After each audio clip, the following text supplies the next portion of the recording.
이제 이게 정치쇼는 오늘도 불타오르네. 이제 이게 정치쇼. 네, 오늘 불타오르는 이제 이게 정치쇼 정상근 기자 나와 있습니다. 안녕하십니까? 네, 안녕하십니까? 자, 이제 뉴스 훑어볼 시간인데 네. 그 긴급재난지원금 뭐 70% 대상이냐 100% 전부에게 주느냐 네네. 후자 쪽으로 기울어지는 것 같아요.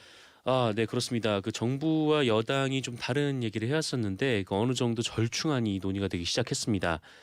사회 지도층이나 고소득자가 자발적으로 기부를 할 수 있도록 최대한 유도를 하면서 네. 이 100% 지급을 한다라는 건데 이 긴급재난지원금은 현금이 아니라 이 지역 화폐 그리고 쿠폰 등으로 지급할 예정이지 않습니까? 근데 이 자발적으로 받지 않고 이 기부하는 국민들에게는 이 세액공제 혜택을 주겠다라는 겁니다. 네.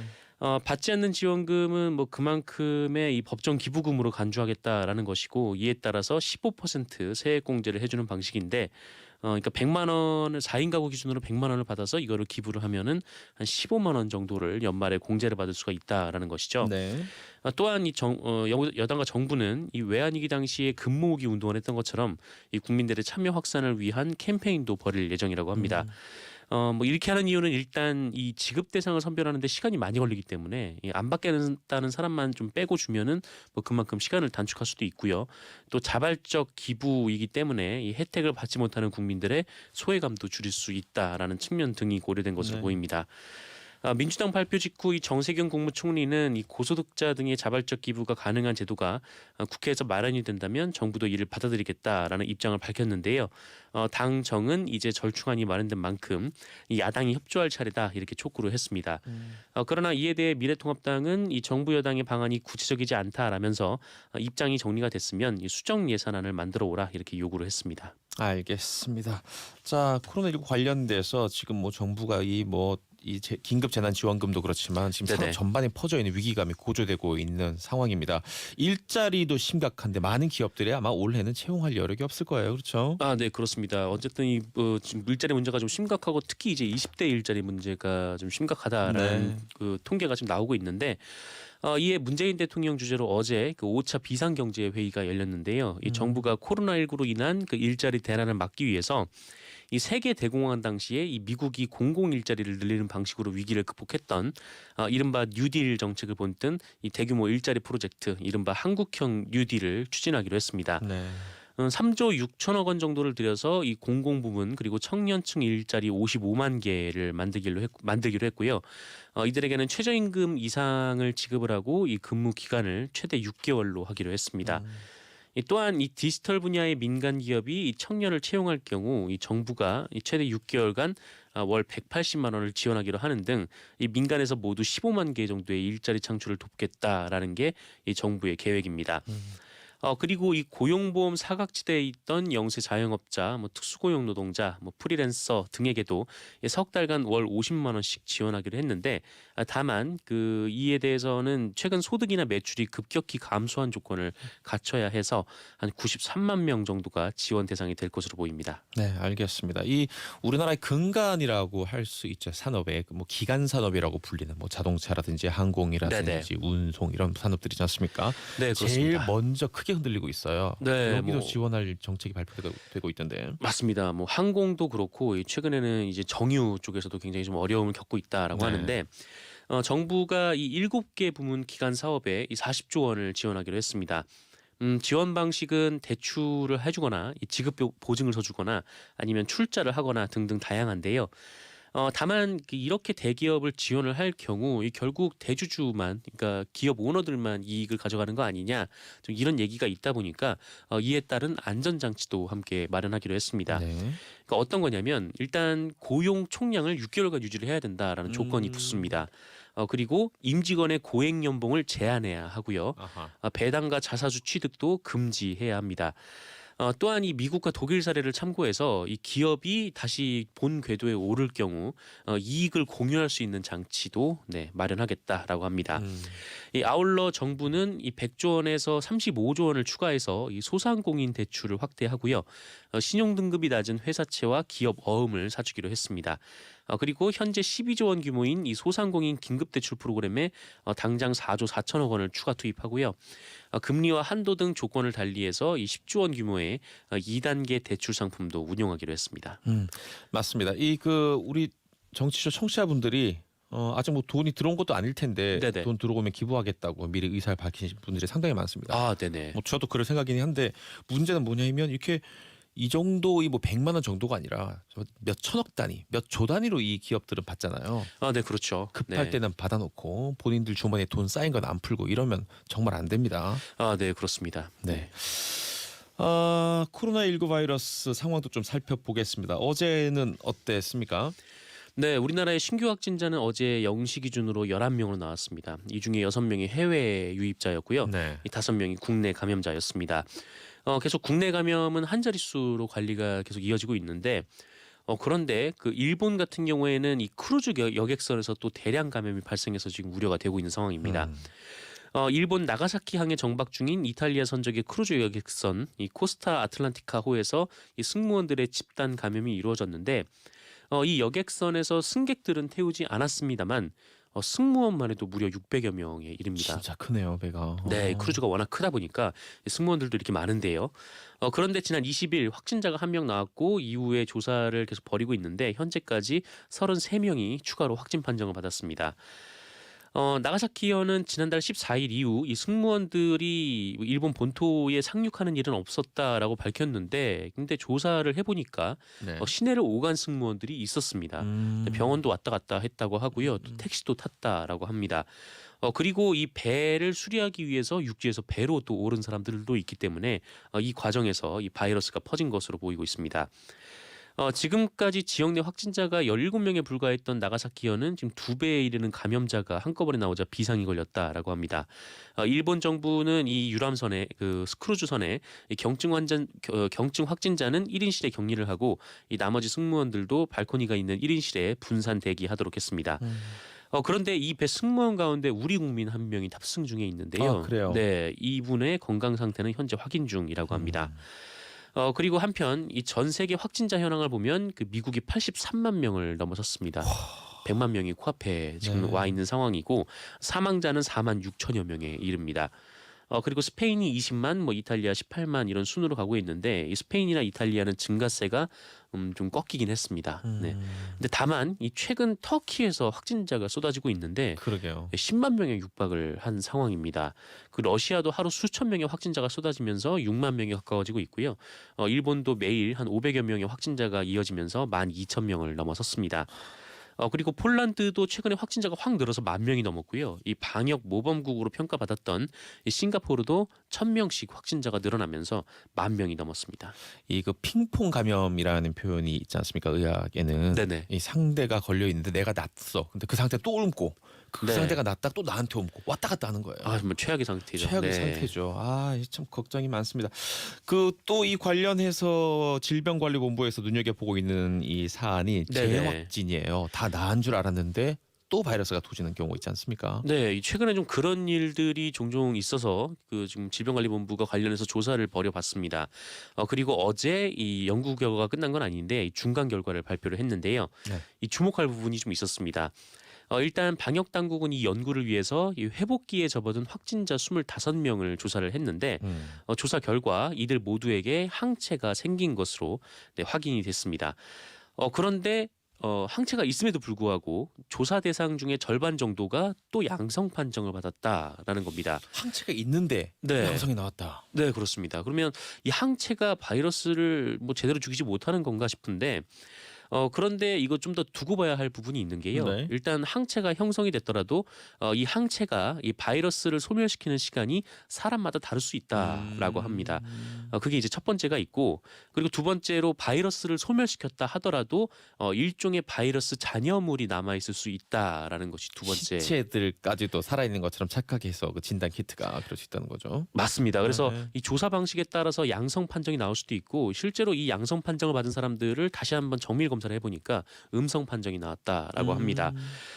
근데 문제는 이 바이러스 잔여물이 다른 사람에게 감염을 전파할 수 있느냐 바로 이 부분이었는데 그렇죠. 이 질병관리본부는 일단 그 가능성은 낮다라고 봤습니다. 때문에 이번 연구 결과는 이 재감염을 막을 수 있는 항체가 생겼다는 이 고무적인 결과로 해석되기도 하는데 일단 질병관리본부는 관련 연구를 계속해서 이어갈 예정이라고 합니다. 알겠습니다. 코로나19 관련된 뉴스는 여기까지 듣도록 하겠습니다. 네. 오늘 그 많은 청취자분들이 저하고 정상근 기자가 닮았다는 그런 의견들을 많이 주고 계신데 어떻게 생각하십니까? 다음 소식 넘어가겠습니다. 아니 넘어가지 마. 아까 아니, 제가 왜 또 넘어가요? 청취자분이 어떤 분이 보내주신 문자에 네. 그 잭디가 이제 제키 찬을 닮았다는 성룡을 닮았다. 그렇게 네. 하지 나이 좀 어린 사람으로 해달라 그랬더니 정말 충격적인 사실은 어제 그래서 그나마 나이 어린 사람이라고 나이 더 많은 사람이 싫으면 그러면은 임창정 씨 닮았다 그랬는데 임창정 씨도 저보다 나이가 많습니다. 네 그렇습니다. 더 충격스러워요 그런 얘기하면. 네. 심지어 성룡 씨는 올해 66. 환갑이죠. 네. 알겠습니다. 그리고 우리 그 54년생이죠. 실직 한 분이 문자를 주셨어요. 1594님이 코로나 바이러스 때문에 5월부터 실직합니다. 8년 9개월 다닌 회사 아이고, 근무 네. 마지막 연차를 오늘 쓰고 집에서 정치쇼를 듣고 계시다고 합니다. 힘내십시오. 힘내라고. 바이러민! 예스. 날아가고 있습니다. 자, 이 세월호 관련해서 이게 참 벌써 6년이 지났는데도 아직까지도 진상 파악조차도 안 될 만큼 방해 세력들이 많았다. 네. 이렇게 봐야 되는 겁니까? 그렇습니다. 뭐 진작에 조사 결과가 나왔어야 되는데 안 나온 이유가 있었습니다. 이 박근혜 정부가 이 세월호 특별조사위원회 활동을 방해한 정황이 또 추가 확인이 됐습니다. 세월호 참사 관련해서 조사 중인 사회적 참사 특별조사위원회는 지난 2015년 이 세월호 특별조사위원회가 박근혜 전 대통령의 세월호 참사 당시 7시간의 행적을 조사하려 하자 당시 청와대 그리고 정부 부처가 조직적으로 특조위 활동을 방해했다라고 밝혔습니다. 특조위가 이 진상조사 활동을 위해서 이 진상규명국장이라는 자리에 사람을 임명을 하려고 했는데 네. 이 청와대와 정부 부처가 임명을 못하도록 막았다라는 것이죠. 결국 특조위는 이 진상규명국장을 임명도 하지 못한 채 활동을 종료할 수밖에 없었습니다. 또한 이 특조위 활동 실무를 맡아야 하는 공무원들의 추가 파견도 이뤄지지 않았는데 인사혁신처가 그 10개 부처 중 일부에 이 특조위의 공무원들을 파견하지 마라 이렇게 전파했다고 합니다. 네. 그리고 청와대에서는 이병기 전 비서실장이 이 수석 비서관들에게 박근혜 전 대통령의 7시간을 조사하지 못하도록 지속적으로 관련 지시를 내렸다라고도 덧붙였습니다.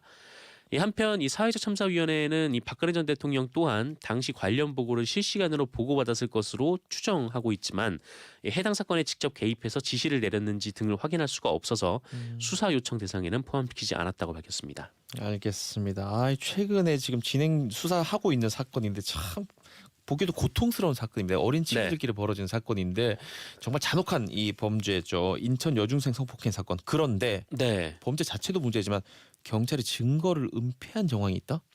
그런 주장이 제기가 됐습니다. 이 피해 학생의 오빠가 경찰에 진정을 제기를 했는데 인천 중학생 집단 성폭행 사건과 관련해서 이 범행 장면이 담긴 CCTV 영상 중에 이 피해자가 끌려가는 장면이 삭제가 돼 있다, 없었다라는 겁니다. 네. 경찰이 뭐 이거를 고의적으로 삭제했는지 모르겠는데 은폐 다만 이 CCTV 영상 일부를 제대로 확보하지 않았던 건 맞는 것 같습니다. 실제로 그 부분에 영상이 없었고 관련해서 이후에 이 영상을 확보하기 위해서 이 아파트 경비실을 찾아갔지만 이미 이 영상 보관 기간이 지나서 다시 또 확보를 할 수가 없었다라는 겁니다. 피해자 오빠는 이 담당 수사관이 영상이 없다는 것을 알고 이 관리 사무실에 연락을 했다라고 주장을 했지만 또 관리 사무실은 해당 연락을 받은 적이 없다고 답을 했다라면서 이 경찰의 증거 확보 노력도 사실이 아니다 이렇게 주장을 했습니다. 상당히 미심쩍은 부분이네요. 네, 관련해서 지금 인천지방경찰청에서 지금 조사에 감찰에 지금 착수해 있는 상황이거든요. 네. 경찰이 좀 명명백백하게 밝혀야 할 것 같습니다. 알겠습니다. 지금 분노가 치솟아 오르는데 내리 누르고 정상 기자님 보내드리겠습니다. 오늘 뉴스 고맙습니다. 네, 고맙습니다. 자 이제 이게 정치 쇼 2부로 넘어갑니다. 잠시만요.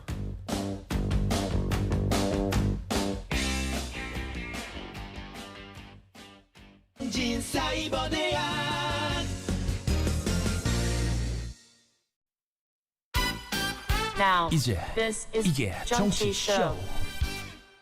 이제 이게 정치 쇼 4월 23일 목요일 정치 쇼 2부 3부 나는 고수다 시간입니다. 오랜만에 네 분 다 같이 모여 있습니다. 한 분은 또 물론 이제 새신도긴 한데 박진호 SBS 보도본부 경제부장 나와 있습니다. 안녕하십니까? 네, 안녕하세요. 자, 뉴스톱 대표이자 핫식스 프로그램 진행자죠. 김준일 대표 나와 있습니다. 네, 안녕하십니까. 박지훈 변호사님. 네, 안녕하십니까? 안녕하세요. 박준입니다. 네, 그리고 성공회대 교수이자 정치평론가이신 최진봉 교수님도 함께 모셨습니다. 안녕하십니까? 자연스럽게 싹 들어오네요. 이렇게 대단한 능력이에요. 아니, 지각을 한 것처럼. 연착륙 기술이 사실은 엄밀하면 지각이 아니에요. 인사할 때까지 들어오면 지각이 아닌 거지. 거지. 야, 내 방송 20년 했는데 진짜. 야, 앉으면서 인사하는 거 처음 봤어. 와, 대박이다. 진짜. 그래서 고수인 거죠. 나는 고수다. 최고입니다. 최고. 김준일 대표한테 먼저 던질 질문이 있습니다. 예. 북한 김정은 위원장 괜찮은 겁니까? 안 괜찮은 겁니까? 모르죠. 누가 알겠습니까? 트럼프도 그걸. 모른다는데. 트럼프도 모르. 러브레터 주고받던 트럼프도 예. 모른다는데. CIA도 모른다는 얘기인데 단정할 수는 없는데요. 이제 지금까지 나온 소식통과 지금까지의 어떤 역사, 북한 관련된 정보의 역사들을 봤을 때 현재는 큰 이상은 그러니까 뭐 신변에 막 생명의 위중함이 있는 거는 아닌 것으로 추정은 돼요. 근데 어찌 됐든 이거를 누구라도 단정할 수는 없고요. 저도 나름대로의 뭐 루트를 통해서 알아봤거든요. 나름대로의 루트입니다. 어쨌든. 근데 그거 뭐 밝힐 수 없습니까? 뭐 일본 공산당 측에서 공산당을 만나요? 그러니까 왜냐면 일본 공산당. 공산당끼리는 그게 있어요. 루트가 있어서 제가 일본 공산당에 아는 분이 있어서 제가 좀 이거 확인을 해봤는데 북한에 큰 그 변동이 없다라고 했어요. 그러니까 국가보안법에 안 걸리네. 아니요. 우리는 공산당은 아니죠. 저는 공산당 아니고요. 아니 그러니까 일본 공산당은 알다시피 주요 야당 중에 야당인데 하나예요. 있죠. 일본은 그래서 야당이죠. 제가 뭐 북한을 직접 접촉한 게 아니기 때문에 네네네. 국가보안법은 없고요. 어쨌든 그런 상황이고요.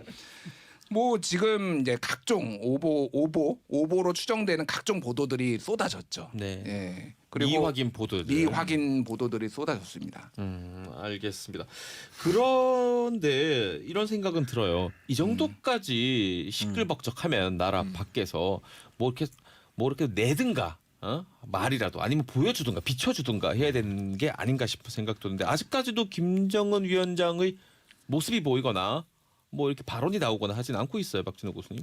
네, 근데 사실 과거의 사례들을 보면은 뭐 열흘 이상 이렇게 잠행을 한 게 처음은 아니잖아요. 2014년에도 40일 동안 안 나온 적이 있었는데 이때도 이제 요번처럼 건강 상태가 이상이 있는 게 아니냐는 집중 조명을 받았었고 또 올해 초에도 사실 20여일 정도 뭐 이렇게 안 나온 적이 있었어요. 그래서 근데 사실 이제 그날 패턴을 보면은 이게 외신이나 다른 나라 특히 이제 남쪽에서 막 이렇게 관심을 갖는다 그래서 또 바로 이렇게 모습을 비치고 그러면은 일종의 이게 좀 뭔가 좀 모양이 빠지는 듯한 네, 느낌. 가오의 문제예요 이게.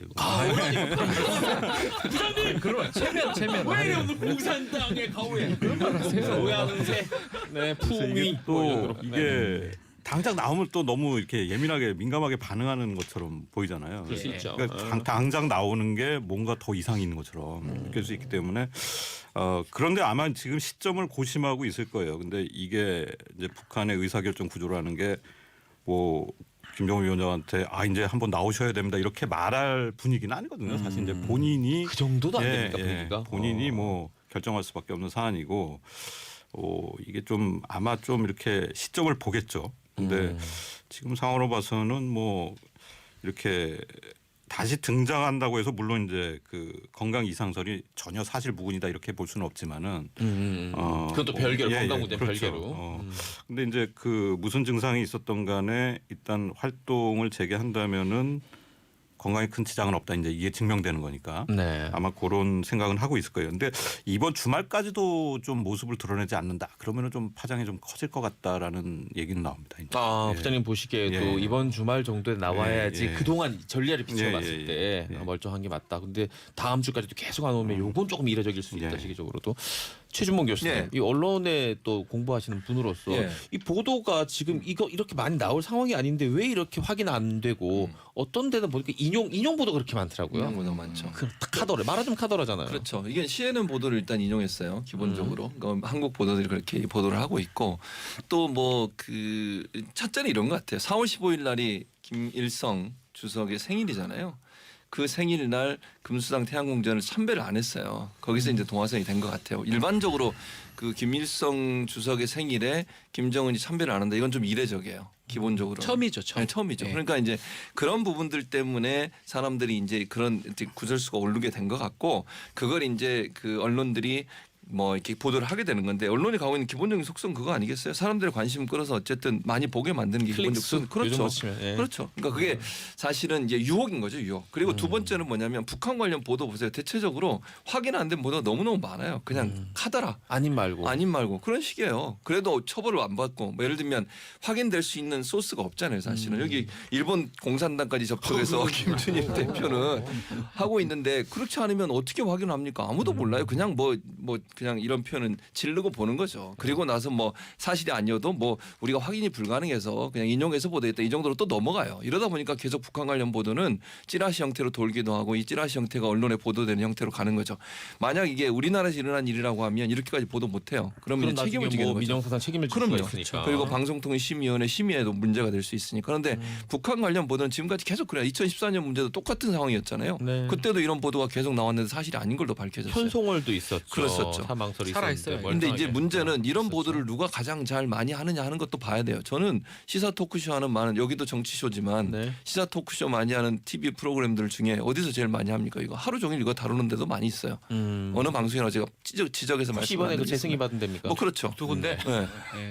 그게 저는 문제라고 봐요. 이거 이슈화해가지고 이거 가지고 계속 또 이게 클릭수하고 시청률 높이려고 하는 이런 태도가 문제다 이런 생각이 듭니다. 근데 참 신기한 게 네. 사실 이 이슈 자체는 이 방송에서 다룰 때 전혀 아슬아슬한 이슈는 아닌데 오늘 저희 방송은 되게 아슬아슬하게 가네요. 미안해요. 알겠습니다. 불안해요. 이 여러 그 수없이 쏟아진 뉴스들 가운데 제일 극단적인 거 하나는 이 뇌사 상태라는 보도도 있었습니다. 예. 이거는 아니겠죠. 확인 뭐 아닌지 맞는지 모르겠지만 확인 안 예. 된 거죠. 그러니까 최진봉 교수님이 방금 그 6년 전에 2014년에 그 이런 건강 이상설이 있다라고 얘기를 했잖아요. 그때 돌았던 그러니까 뭐 찌라시 뭐 이런 게 있어요. 그게 저도 받았는데 딱 이렇게 시작합니다. 수술 실패로 김정은은 현재 뇌사 상태에 준하는 심각한 상태. 아직 사망은 아닌 듯.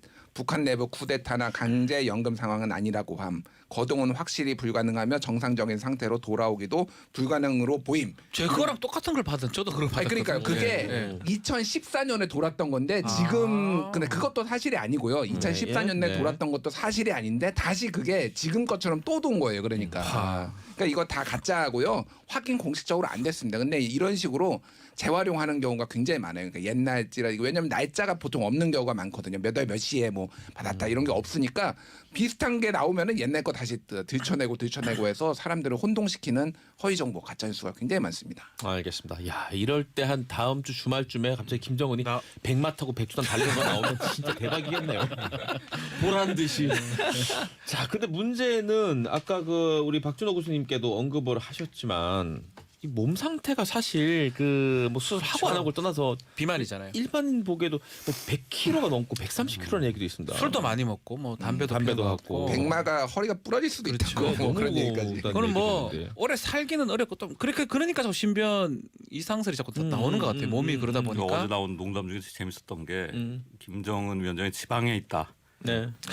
이게 바뀌어서 지방이 김정은 위원장이 있다. 댓글도 많이 달리는 거 봐서 맞아요. 진짜 고도 비만인 거. 근데 그럼에도 불구하고 이제 30대 후반이거든 중후반, 나이는 38살 네. 뭐 그 정도인데 죽지는 않죠. 지금 이 나이라면 고도 비만이라도 네네. 크게 문제는 없을 것 같긴 해요. 당장은.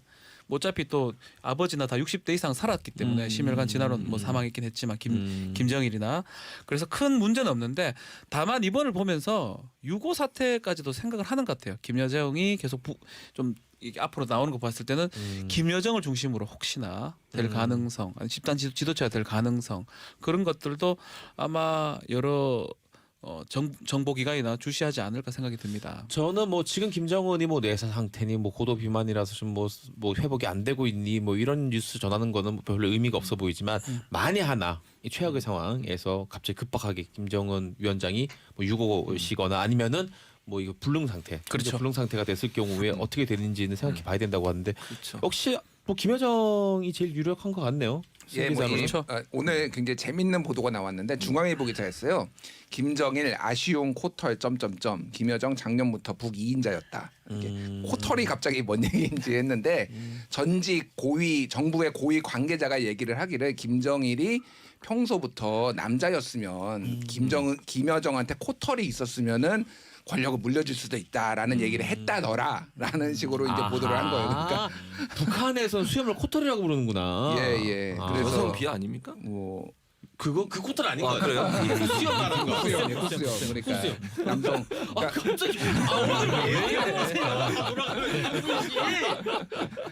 그러니까 뭐 이런 식으로 그냥 축성 보도 내지는 뭐 이제 관계자들한테 확인한 보도가 나오고 있는데 김여정의 위상이 최근에 굉장히 급격하게 올라간 거는 사실이고요. 이를테면은 그 문재인 대통령을 비난하는 성명도 김여정 부부장이 발표를 그거 하고 얼마 전이었죠. 얼마 한두 달 전이었어요. 전에. 뭐 이 공식 행사에서 다 뭐 존재감을 드러내고 있는 지금 상황이에요. 그래서 작년부터 사실은 이제 어떤 그 대북 제재가 계속 이어지는 상황에서 내부가 이제 북한이 동요를 할 거 아니에요. 네네. 그러면은 믿을 거는 혈육밖에 없다라는 게 김정은 위원장의 어떤 심중이었고 그래서 위상을 점점점 올라서 당을 장악하는 자리에 이미 앉힌 상황이고 그래서 앞으로도 더 중요한 자리에 더 공식성이 많이 등장할 것으로 보입니다.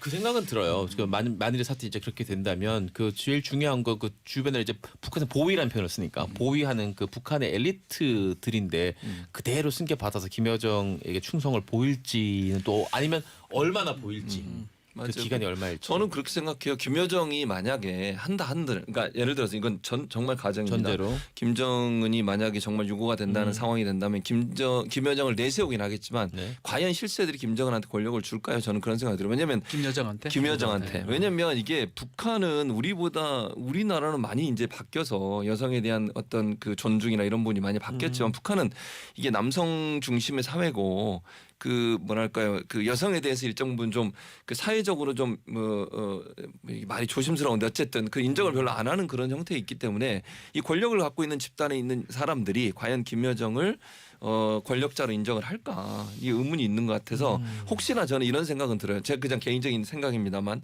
김여정을 내세우되 뒤에서 집단 지도체를 통해서 뒤에서 권력을 휘두르는 쪽으로 가지 않을까 하는 생각도 충분히 해볼 수 있다고 봅니다. 김평일이라는 이름도 계속 나오는 이유가 우리가 김정은 처음 등장할 때도 그렇죠. 김정은에서 아무도 주목 안 하고 있을 때 튀어나왔잖아요. 김평일이 지금 대사 했다가 그 북한으로 소환이 됐거든요. 네. 조용히 있긴 한데 조용히 있는 게 아마 그만큼 유력하기 때문에 좀 조용한 것 같아요.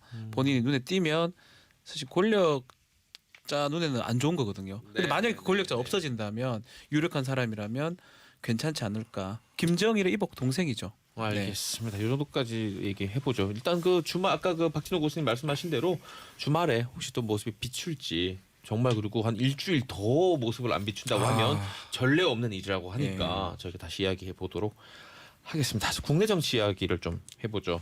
지금 또 혼돈에 빠져 있는 곳은 또 미래통합당도 뭐 만만치 않은 혼돈에 빠져 있습니다. 결국 김종인 비대위 체제로 가는 겁니까? 최진봉 교수님. 아마도 그럴 가능성이 있다고 보입니다. 근데 이것도 위태위태해요, 사실. 그러니까 어제 이제 결정을 했잖아요. 그뭐 여론조사 해가지고 결정하는 것도 참 특이한 경우 중에 하나인데. 처음 봤네요. 네. 네. 전화 일일이 돌려서. 그러니까요. 그래서 이제 많은 불만들이 있었어요. 당선인 대회 열어서 토론하고 이래서 결정을 해야지 이렇게 뭐 전화해가지고 여론조사 하듯이 물어봐가지고 어떻게 할 거냐를 결정하는 게 맞느냐 이런 당내 비판이 많았고 심지어 오늘 아침에 지금 홍준표 전 대표는 지난번에 지지했잖아요. 김종인 위원장 데려와야 된다. 네. 그런데 아침에 그 SNS에 뭐라고 올렸냐면 아무리 당이 망가졌기로서니 기한 없는 무제한 권한을 달라고 하는 것은 당을 너무 얕보는 처사다. 이렇게 또 직격탄을 날렸어요. 그러니까 제가 볼 때는 김종인 위원장은 지금 두 가지를 요구하고 있는 거 아니겠습니까? 정권을 달라. 두 번째는 뭐 기한 없는 비대위를 하게 해달라 이런 거예요. 그런데 과연 당선자들이나 지금 당에 있는 사람들은 지금 어려운 상황이니까 김종인 위원장이 필요해서 데려오긴 하지만 그분이 정권을 가지고 그것도 기한 없이 한다? 이거는 사실은 받아들이기 힘든 조항이에요. 그러니까 정권을 주는 거 어느 정도 이해가 돼요. 뭐 당장은 지금 당을 추스릴 수 있는 사람이 없기 때문에 그런데 기약 없이 저 비대위를 한다? 그럼 비대위가 무슨 상설 기구도 아니고 비상대책위원회는 적당한 시기에 빠져줘야 되는 거 아니에요? 그리고 그렇죠. 당권을 누가 넘겨줘야 되는데 네. 지금 김종인 위원장의 태도 태도를 보면 언제까지든 본인이 원하는 대로 하겠다는 거 아니겠어요. 이런 정권을 주는 것까지는 당내 분란이 많을 거다. 그래서 김종인 위원장 이런 당내 불만들을 과연 그냥 받아들일 거냐. 왜냐하면 최초에 그런 얘기 했거든요. 당에서 의견을 모아올 때만 자기는 받겠다고 그랬어요. 만약에 반대 의견이 있으면 본인은 받지 않겠다는 얘기를 했거든요. 그러나 저는 그럼에도 불구하고 받을 가능성이 있다고 봐요. 김종인 위원장이 그 정도로 얘기했다는 말은 김종인 위원장은 받을 마음은 있어요 일단. 그렇죠. 다만 반발 세력을 어느 정도 무마하고 갈 수 있느냐의 그런 그 여건 이런 부분이 조성이 된다고 하면 저는 일단 받을 겁니다. 그리고 김종인 위원장의 특성상 제가 볼 때는 강력하게 밀어붙일 가능성이 있어요. 그 반발은 일어날 것이고요. 근데 그런 것까지 예측해서 이제 그 통합당 의원들이 결정을 해야 되는 당선자들 의원들이 결정을 해야 될 텐데 지금 상황에서는 대안이 없어요. 사실 반발 얘기를 했는데 그렇죠. 네, 박준 변호사님 반발은 어느 정도입니까? 심각해요. 지금 전화 조사도 좀 놀라운데 찬성률이 지금 40% 정도밖에 안 된다 그러거든요. 그래요? 그러니까 응답하지 않거나 반대하거나가 엄청 많은 것 같아요. 그러니까 그럼에도 불구하고 가만히 안 된 거잖아요. 그럼에도 불구하고 지금 아마 추진이 될 것 같은데 그 이유는 지금 최진보 교수 약간 언급했는데 대안이 없어요. 누군가 지도자 구심점이 있어야 되는데 구심점이 없습니다. 미래통합당 안에 뭐 조경태 의원 혼자 당선이 돼가지고 혼자 뭐를 하겠습니까? 본인도 좀 그렇게 말하는 상황이고 그러다 보니까 김종인도 아닌 것 같은데 그리고 조건이 너무 까다로워요. 정권을 달라 연말까지도 해야 된다. 대권 후보 뽑을 때까지 달라. 비상대책위원회 아니면 당 대표가 되는 거예요 그냥. 네. 자, 그런 것 때문에 안에서 반발은 하고 있는데 뭔가 반발을 하면서 그러면 누구누구를 하자. 누구누구를 지도부로 만들자. 그 얘기 나와야 되는데 그 나올 만한 인물이 다 떨어졌거든요. 싹 다 떨어졌거든요. 그러다 보니까 어쩔 수 없이 가긴 가는데 당분간은 뭐 계속 이렇게 자중질환이 되는 뭐 논란이 되는 그런 상황이 될 걸로 보입니다. 알겠습니다. 그 의견 밝힌 분이 한 분 계시겠네요. 김영우 의원 네. 페이스북에다 의견을 밝혔네요. 아무리 급해도 모여서 토론도 제대로 안 해보고 전화 여론조사를 아하. 돌리다니 그것도 위원장 기한도 정해지지 않은 정권을 갖는 비대하르니 도대체 당이 이제 집으로 가게 될 최고위원들이 사유물이던가라고 또 강력하게 비판했네요. 왜냐하면 최종적으로는 최고위원회에서 결정을 한 거예요. 그러니까 물론 여론조사로 전화 돌려가지고 의견은 들었지만 결정은 최고위에서 했는데 최고위 중에 남아있는 그러니까 당선된 분은 조영태 의원은 혼자예요. 나머지는 다 이제 낙선이 됐거든요. 그런 분들이 과연 이렇게 모여서 하는 게 맞느냐. 그러니까 당선자들 입장에서도 속이 부글부글 끓을 거예요 사실은. 그러니까 중요한 건 21대를 책임지고 나가야 되는 비상대책위원장이잖아요 결국은. 네, 네. 그러니까 당선자들 모여가 당선인대회 열어서 그럼 거기서 토론해보자 치열하게. 어느 부분이 맞는 건지. 근데 그런 토론의 과정 없이 그냥 물어봐서 예를 들면 전화해서 물어볼 때 둘 중에 하나를 선택하면 그게 최선이 아니어도 선택할 수밖에 없어요. 그런 상황인 거잖아요. 근데 토론을 하게 되면 의견도 듣게 되고 또 설득도 되고 이러는 거 아니겠습니까? 새로운 아이디어가 나올 수 그럼요. 있고요. 그럴 수 네, 있죠. 네, 집단적 지성이 발휘가 될 텐데 그거 없이 그냥 둘 중에 하나만 선택하라고 하면 차악이라도 선택할 수밖에 없는 상황이 되고 지금에선 대안이 없으니까 김종인 위원장 카드를 선택할 수밖에 없는 상황이었다. 이런 상황으로 몰고 가는 선택 방식 자체가 문제라고 제기를 하고 있는 거죠. 알겠습니다. 우리 8557님께서 그 발음을 조금 확실히 해달라고 김정인 위원장과 김정은 위원장 요새 섞여가지고 아니 지금 중태에 빠져있는 김정인 위원장을 미래통합당에 데려와가지고 비대위원장을 앉혔다는 얘기인가 하고 깜짝 놀라셨군요.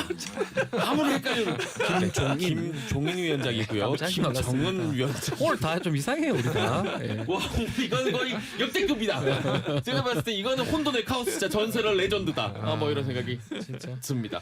박진호 기자님도 취재를 오래 하신 그 네. 현업 기자로서 보시기 미래통합당 지금 상황 어떻게 봐야 됩니까? 저는 생각해 볼 것이 좀 길게 봐야 되는 입장이에요. 지금 보수 진영이라는 거는 왜냐하면은 한 가지 던질 수 있는 질문은 김종인이란 인물이 과연 이번에도 통할까라는 거예요. 그래서 통한다는 의미는 뭐냐면은 뭐 당을 추스리고 지금 바닥으로 추락한 이 당의 지지를 다소 회복해서 정상적으로 돌려놓는 정도는 통할 수 있을 거예요. 네. 왜냐하면은 이분은 이제 일종의 해결사, 뭐 일종의 그 쪽집게 과외 선생님 같은 네. 그런 역할을 할 수 있는 분인데 이 얘기는 결국 단기 효과라는 거거든요. 그래서 지금 통합당이 김종인 위원장의 손을 내미는 이유는 그런 시대 정신이나 혁신보다는 일종의 김종인이라는 인물이 갖고 있는 정치공학 기술을 바라는 거예요. 근데 이런 걸로 과연 차기 대선까지 이 보수가 진영을 추스리고 차기 대선에서 한번 승부를 겨뤄볼 수 있을 것인가? 여기에 대해서는 심지어 이제 보수 진영에 있는 분들조차 의문을 던질 수밖에 없고 특히 이제 시대 정신에 어긋나는 것들은 일종의 그 전권 정치라는 것이 과연 지금의 유권자들이나 민심에서 과연 좋게 보일 것인가라는 의문도 있고요. 그리고 이 지금 뭐 그 최진봉 교수께서도 말씀하셨지만 뭐 부족하긴 하지만 지금 통합당에도 초선 의원들이 있고 네. 새로 당선된 참신한 인물들이 분명히 있어요. 소수지만 그러면은 그분들을 중심으로 해서 다소 시간이 걸리더라도 이 진정한 자생력을 키우는 게 가장 중요한 부분이 아닌가. 근데 이렇게 길게 볼 여유를 가지려면은 당의 중진들이 그런 생각을 해줘야 되거든요. 근데 좀 아쉬운 부분이에요. 그런 것들. 저도 그 생각 많이 했었어요. 이번에 그 어쨌든 간에 본인은 자이든 타이든 물갈이는 확실히 많이 됐거든요. 네. 새로 들어온 사람들끼리 뭐 집단 지성 체제처럼 집단 지도 체제를 꾸리는 방법도 있지 않을까 했는데 졌잖아요. 그렇게 안 놔둘 것 같긴 해요. 뭐 어쨌든 간에 위원장 선대위원장을 했단 말이에요. 네. 새로 이렇게 복귀시키는 것보다는 뭐 이게 개인적 생각이긴 한데 뭔가 색다른 어떤 좀 지도자 뭐 예컨대입니다. 유승민 뭐 이런 예컨대입니다. 그런 방식이 해결책인데 어쨌든 간에 김종인 위원장이 선대위를 꾸렸는데도 안 됐는데 다시 비대위원장으로 온다. 사실 저는 좀 어색합니다. 변호사 예. 얘기를 들으니까 그런 질문이 갑자기 떠오르긴 하네요. 그렇다면 그 물망이 될 수 있는 새로운 또는 뭐 새롭지 않더라도 그동안 안 해봤던 그렇죠. 이 지도자급 되는 사람들이 없는 것도 아니지 않습니까? 유승민 뭐 딱 유승민도 제가 있고요. 지금 딱 떠오르는 유승민 다선 의원으로 대표 치면 뭐 주호영 씨도 상당히 다선이긴 하고 그렇죠. 뭐 당내 입지라는 건 상관없이 네. 그런 분들이 안 치고 나오는 이유는 뭡니까? 지금 잠잠하잖아요. 못 치고 나오는 것 같아요. 그거를 조금 지금 상황을 봐야 되는 게 뭐냐면은 이제 올해 이제 선거가 있은 다음에 2022년까지 아무 선거가 없어요. 대선이죠, 바로 대선이 2년 있다가. 대선밖에 없어요. 그러니까 지금 그래서 사실은 지금 이 당권이라는 것을 대권하고 도전하고 연결을 시켜봐야 돼요. 기본적으로 당권하고 대권하고 1년 전에는 분리를 해야 되거든요. 그런 이제 뭐 민주당이나 뭐 미래통합당이나 그런 기류가 있기 때문에 당원 당규에 있기도 하고 그러니까 이제 한시적이 될 수밖에 없어요. 그리고 이제는 원내대표가 중심이 될 수밖에 없어요. 이제 선거가 아무것도 없기 때문에 당권을 가지고 있다라는 거는 공천권을 행사할 때 가장 빛이 나는 자리인데 그렇죠. 없어요 아무것도. 그러니까 당 대표가 그러니까 빛 좋은 개살구라는 거고 홍준표 대표나 이런 분들이 김종인 비대위원장을 이제 민 거는 잠깐. 지금 잠깐이라도 누군가 중진 의원들이 당대표를 잡고 나서 반년이라도 그래서 본인이 대선 주자로 확 떠오르는 것에 대한 경계심이에요. 그러니까 김종인 위원장은 최소한 대선은 안 나올 거잖아요. 그렇죠, 뭐를 그렇죠, 하더라도. 모르죠. 모르죠는 좀 너무 나하신 거 아닙니까? 그러니까 그런 것에 대해서 미는 건데 너무 권한을 많이 달라라고 하는 거고 김종인 위원장은 제가 이래저래 취재를 해보거나 알아본 바로는 보수에 대해서 완전한 대대적인 물갈이 생각을 하시는 것 같아요. 그러니까 단순히 그냥 간판으로 하는 게 아니라 지금 있는 인물들은 가망이 없다. 네네. 그러니까 완전 혁신 그런 것들을 그래서 뭐 박근혜도 내가 대통령으로 만들었고 문재인도 내가 대통령으로 만들었는데 다 실패했어. 이번엔 내가 제대로 만들겠어라는 약간 그런 욕심이 있으니까 정권에 달라고 하는 지금 약간 그런 분위기인 것 같습니다. 알겠습니다. 자, 나는 고수다 시간 그 광고 듣고요. 짧은 뉴스 듣고 다시 돌아와서 진행하겠습니다. 이제 이게 정치쇼.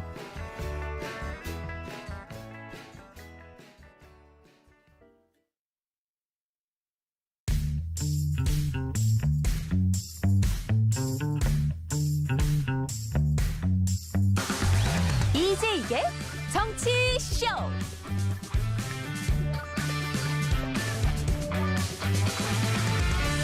네, SBS 이제 이게 정치쇼 4월 23일 목요일 생방송으로 진행 중입니다. 오늘 네 분의 고수분들 모시고 이야기 나누고 있고요.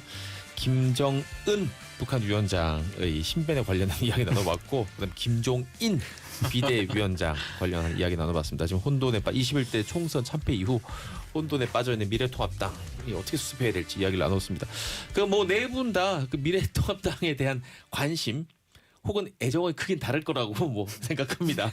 앞서 그 박진호 교수님께서는 좀 이 젊고 혁신적인 좀 긴 호흡으로 그분 시간이 좀 걸리더라도 그분들을 위주로 이번에 개편을 하면 어떨까 하는 의견을 주셨는데 최준봉 교수님도 네. 본인의 그 애정만큼 미래통합당에 어떤 애정이 고언을 많습니다 제가. 해준다면 야당이 잘 돼야 되잖아요. 그럼요. 우리나라가 잘 야당이 되는 잘 돼야 네. 돼요. 그래야 균형이 잡히는 거 그럼요. 아니겠습니까? 발전하죠, 여당만 시간. 있으면 안 되고 네. 야당이 잘 돼야 됩니다. 그래서 저는 그렇게 생각해. 지금 당장은 제가 볼 때 아무도 맡으려고 안 하는데 문제가 있어요. 그러니까 후보군은 많지만 예를 들면 지금 박지훈 변호사한테 비대위원장 하세요. 뭐 하시겠습니까? 그 당을요? 제가? 애정 있잖아요. 애정은 왜 있죠. 해요? 제가요? 저는 애정 있어요.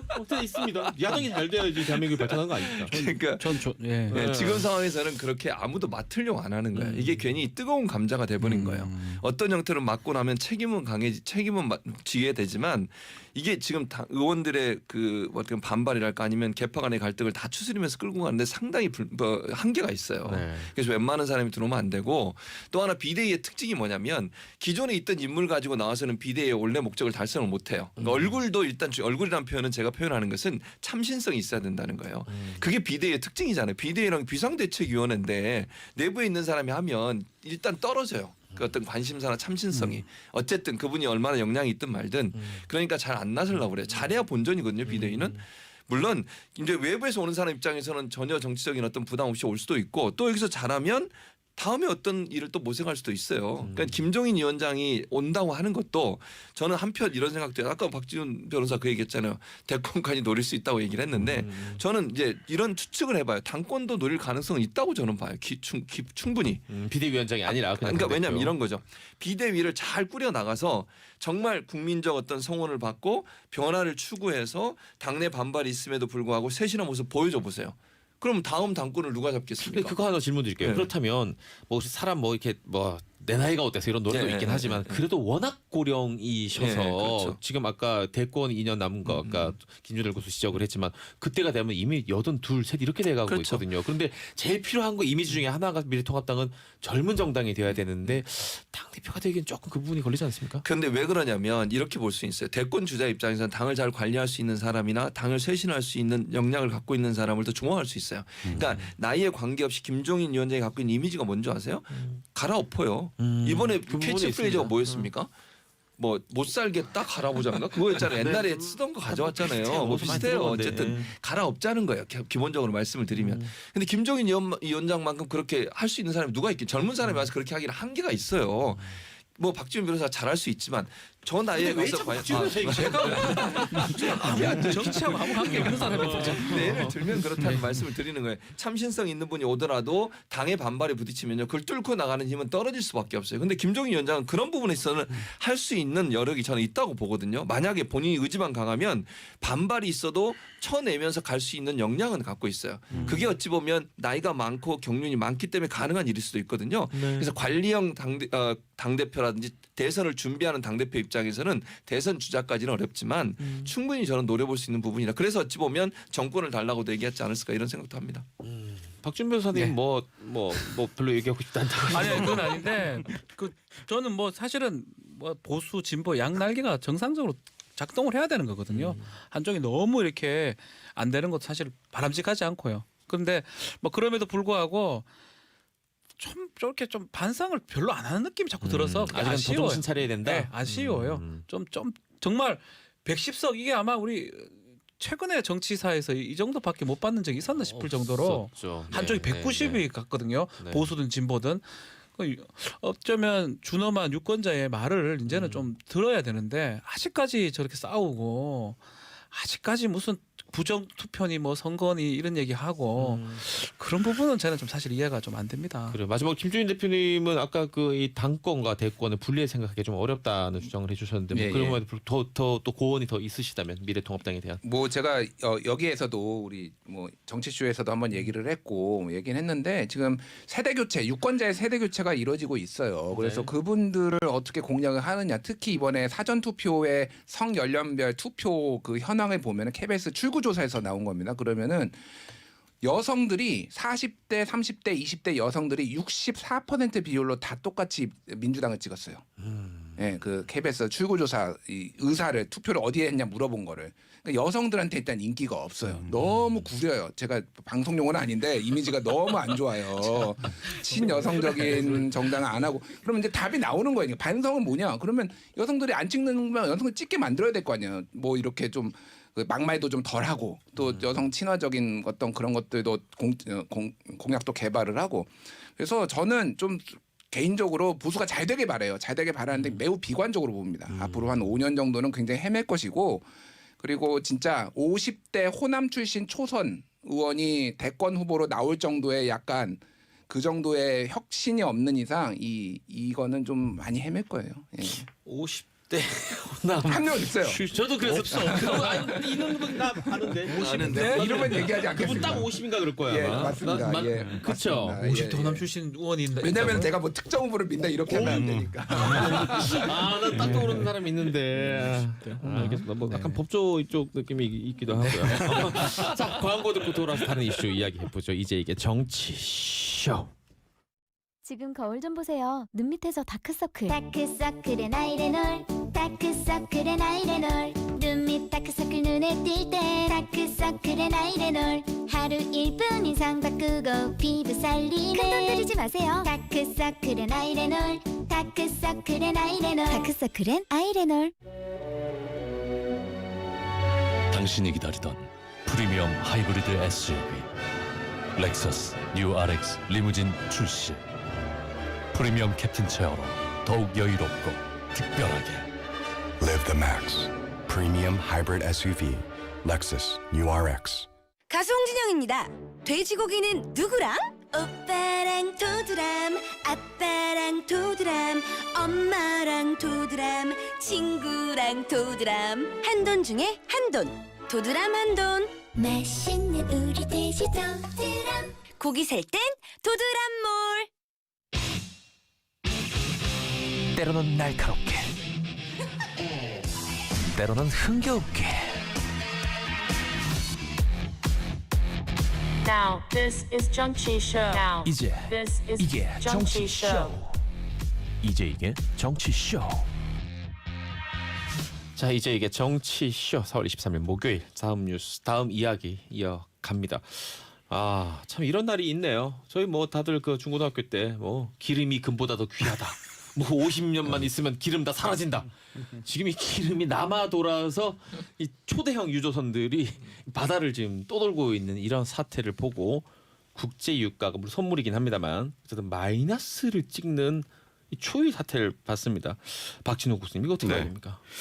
일단 오늘 새벽에는 좀 올랐어요. 그 트럼프 대통령이 이런 말을 했는데 무슨 미국 군함을 위협하는 이란 이제 건십이라고 그러는데 그 고속 단정을 보면은 무조건 공격해라, 발포해라 이런 식의 이제 언급을 했다. 해군의 지시를 교전 수칙을 준 거네요. 해군의 대통령이. 지시를 내렸다 이러면서 이제 이러면은 중동에서 뭔가 지정학적 위기가 오면서 원유 수급이 잘 안 될 수도 있다라는 그런 전망이 나오면서 이제 유가가 좀 반전해서 오른 거거든요. 이게 또 트럼프의 일종의 또 충격 요법 같기도 하고 희한한 방법으로 예, 아주 희한해요. 정말 희한한 예. 방법으로 유가를 올리네요. 근데 이론상으로는 돈을 받고 기름을 사간다 이게 실화가 맞아요. 근데 가격이 일단 마이너스를 찍었으니까. 근데 실제로 돈 받고 기름을 가져가는 이런 장면을 미국에서도 주유소에서는 보기는 좀 어렵다 이렇게 말씀드릴 수 있습니다. 소매는 또 다르죠. 예. 왜냐하면은 이게 일단 원유 이제 현물 시장, 그러니까 주유소 같은 데서 벌어진 일이 아니고 이게 선물 거래 시장에서 벌어진 사건이라는 건데 네. 우리가 이제 뉴스에 나오는 뭐 원유 선물, 5월물, 뭐 6월물, 7월물 하는 게 이게 현재가 아니고 미래에 이만큼의 원유 물량을 구매할 권리를 획득하는 거거든요. 이게 그러니까 쉽게 말하면 주식 거래하고 좀 비슷하다고 보시면 돼요. 그래서 이게 투기 세력이나 이제 트레이더들이 이런 시세 차익을 통해서 이제 돈을 버는 거거든요. 이 구매할 권리를 사서 이 증서 형태의 권리를 이렇게 거래하면서 이 돈을 버는 그런 형태인데, 근데 이게 최근에 이제 세계적으로 원유를 이제 안 쓰는 수요가 줄어들면서 네. 가격이 폭락했고. 특히 이제 두 가지 현상이 겹쳤는데 이게 원유를 안 쓰다 보니까 원유를 보관할 곳이 없어요. 그러니까 저장할 곳이 없어졌고, 그러니까 원유를 구매해서 받아도 어디다 갖고 갈 수 없는 거예요. 그런 상황이 있고 또 하나는 지금 상황이라면 너무 내려갔으니까 어차피 이제 코로나 충격이 좀 가시면은 올 가을이나 늦게는 뭐 연말에는 어차피 다시 오를 거니까 이 선물 구매를 했던 트레이더들이 자 5월물은 지금 너무 시일이 가까우니까 이거는 가격이 낮을 수밖에 없고 이 기름을 어디다 저장할 곳도 없어. 그러니까 이거를 이제 팔고 6월물, 7월물, 그러니까 하반기 물량으로 이제 갈아타는 거예요. 이건 이제 롤 오버라고 하는데 이게 근데 5월물, 6월물 물량을 이런 식으로 너무 팔아치우다 보니까 일종의 이제 투매 현상이 일어나고 넘쳐나는군요. 공급이. 예, 그래서 장부상으로 가격이 마이너스까지 떨어진 건데 여기서 재밌는 부분이 있어요. 이게 선물 형태지만은 그래도 만기가 되면 실제로 이 기름을 인수를 해야 돼요. 근데 이게 보통 트레이더들은 이거를 이제 정유사라든지 뭐 항공사 같은 데 팔게 되는데 네. 지금 워낙 원유가 넘쳐나다 보니까 이게 저장할 곳이 없으니까 이게 웃돈을 주고서라도 이걸 떠넘겨야 되는 그런 상황이 된 거예요. 저장 비용이 더 예, 비싸졌군요. 예.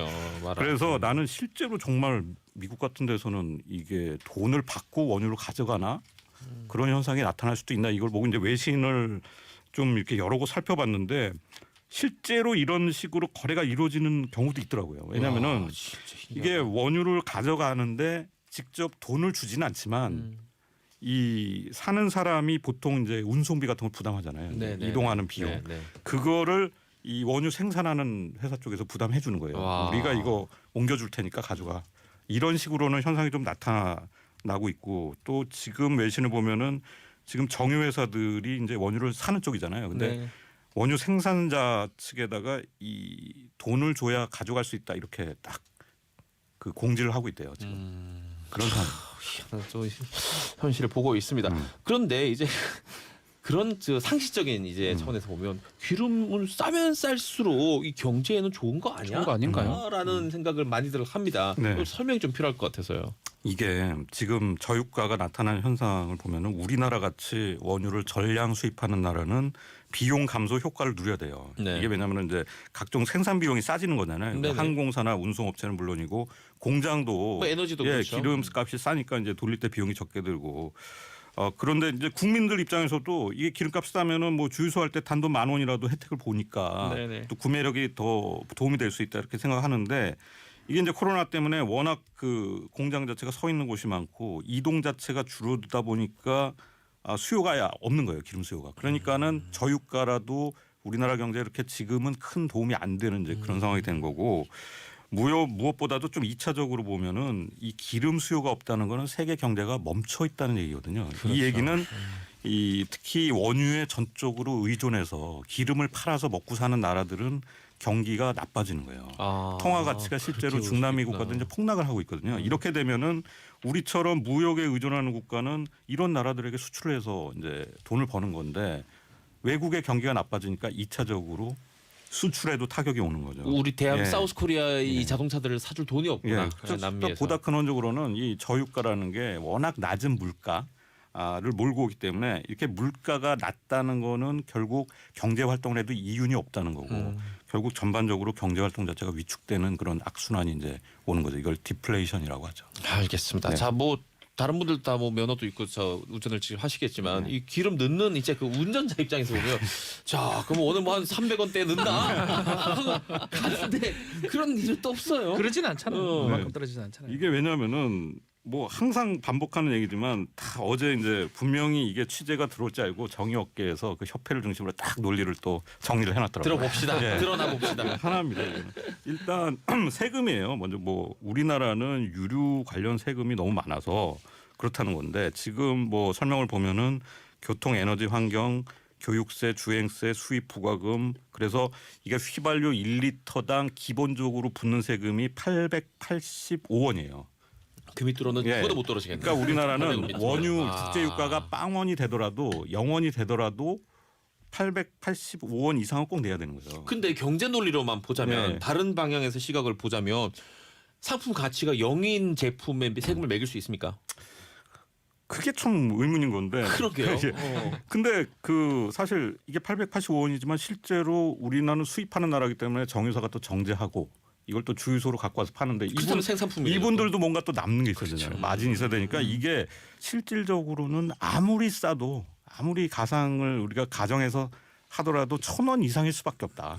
그렇다면 지금이 최저점인 것 같긴 한데 왜냐하면 1,200원 밑으로 떨어진 주유소도 네. 있거든요. 근데 그래도 휘발유가 지금 정유가 아니라. 1,100원대인데 그래도 지금 마이너스 유가를 우리가 봤는데 이거보다는 낮아야 되는 게 아니냐는 불만이 굉장히 많죠. 그리고 정유업계의 근원 잘못이 뭐냐면은 항상 보는 거지만 유가가 떨어졌을 때는 가격이 되게 천천히 내려가는데 보면은 가격 올랐을 때는 굉장히 빨리 올라요. 이게. 그 말을 그대로 은행에다 해줘도 됩니까? 네. 아니 이 양반들 말이야. 근데 여기에 내릴 때는 이 의혹에 대한 해답을 정유업계가 좀 내놓을 필요가 있어요. 사실. 좀. 그러네요. 아, 그 네. 세금이 저는 많다는 건 알았지만 800원 넘는 정도인지 몰랐습니다. 저도 몰랐네요. 근데 어쨌든 참 몇 년 전만 해도 우리가 앞에 2,000대도 봤거든요. 사람 이 마음이라는 게 1,000원인데 이제 근데 왜 더 안 내려가냐 그런 거 보면 알겠습니다. 자 마지막 이야기가 될 것 같습니다. 아 이건 참 다루기도 불편한 이야기입니다. 박지훈 변호사님, 이 조주빈은 지금 이제 수사를 받고 있는데 이미 수사 받고 형까지 나왔던 사람이 하나 있습니다. 켈리라는 이름으로 네. 텔레그램 M번방 운영했던 신모 씨. 그렇죠. 고작 1년형 받았다는 얘기가 있어요. 그렇죠. M번방을 각각한테 이제 이어받아서 운영을 했던 사람입니다. 아이디가 네. 뭐 켈리였고 신모 씨죠. 이 신모 씨가 음란물 한 2,500여 개를 판매를 하고 또 돈을 한 2,500만 원 상당을 챙겼습니다. 그 부분에 대해서 기소가 됐었는데 지난해 11월 달에 이제 이 사람 징역 1년이 선고가 됐고요. 지금 사실은 범죄 자체는 음란물 네. 제작제가 수출을 이렇게 하면 무기하고 5년 이상이고 네. 이 정도로 이렇게 이거를 제작하거나 판매 이렇게 하면 10년 이하의 징역입니다. 10년 이하 네. 상한이 10년인데 그럼에도 불구하고 양형 기준이나 이런 것 때문에 초범이고 뭐 수익금이 그렇게 크지 않다 이러면 형이 높지가 않아요. 그래서 그 법조인으로서, 1년이 예. 지금 된 것 같아요. 그래서 법조인으로서 그 양형 기준이라고 말씀하셨는데 네. 납득이 됩니까?